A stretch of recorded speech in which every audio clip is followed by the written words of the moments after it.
Bismillahirrahmanirrahim. Assalamualaikum warahmatullahi wabarakatuh. Perkenalkan, nama saya Takdir dari Prodi Bimbingan Konseling Islam. Saya akan menjawab soal-soal UTS Psikolog. Adapun soal-soalnya sebagai berikut. Yang pertama yaitu tujuan mempelajari psikologi. Manusia hidup tidak lepas dari adanya permasalahan. Dengan adanya psikologi dapat membuat manusia menghadapi dan mencari solusi untuk menyelesaikan permasalahan tersebut. Adapun tujuan psikologi sebagai berikut. Yang pertama itu menjadikan manusia lebih baik dan bahagia. Yang kedua itu mengetahui sikap dan tingkah laku manusia. Yang ketiga itu mengetahui gejala-gejala jiwa yang ada dalam diri manusia.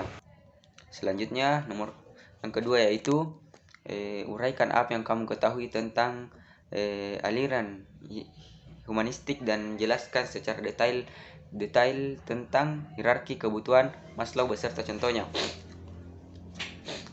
Aliran humanistik adalah proses pendekatan yang multifaset terhadap pengalaman dan tingkah laku manusia yang memusatkan perhatian pada keunikan dan aktualisasi diri manusia. Selanjutnya hierarki kebutuhan Maslow. Hierarki kebutuhan Maslow adalah teori yang diserat oleh Abraham Maslow. Beliau beranggapan bahwasanya kebutuhan tingkat rendah harus terpenuhi atau paling tidak cukup terpenuhi terlebih dahulu sebelum kebutuhan tingkat lebih tinggi dibuat menjadi hal yang memotivasi. Adapun contohnya, yang pertama itu kebutuhan fisiologis.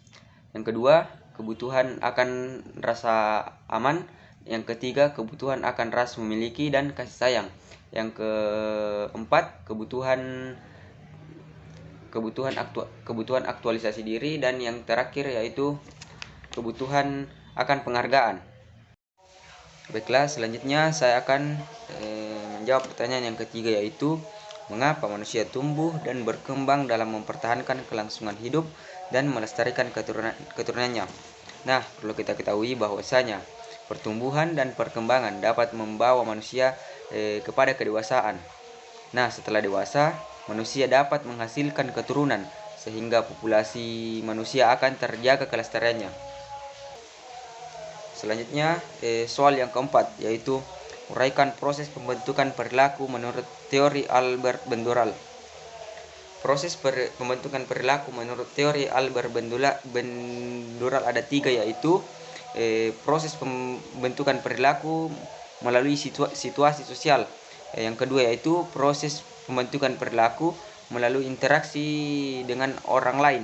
Dan yang ketiga itu proses pembentukan perilaku dengan observasi. Saya akan menjawab soal nomor 5 yaitu hubungan sensasi dan persepsi. Sensasi adalah proses diterimanya stimulus melalui alat indera, sedangkan persepsi adalah proses penafsiran stimulus yang diterima tersebut. Jadi hubungan sensasi dan persepsi adalah sama-sama saling membutuhkan. Contohnya yaitu pada saat kita berada di kafe, kita mendengarkan musik, lalu kita mengingat sesaat bahwa musik atau lagu tersebut memiliki kenangan untuk hidup kita. Sekian, wassalamualaikum warahmatullahi wabarakatuh.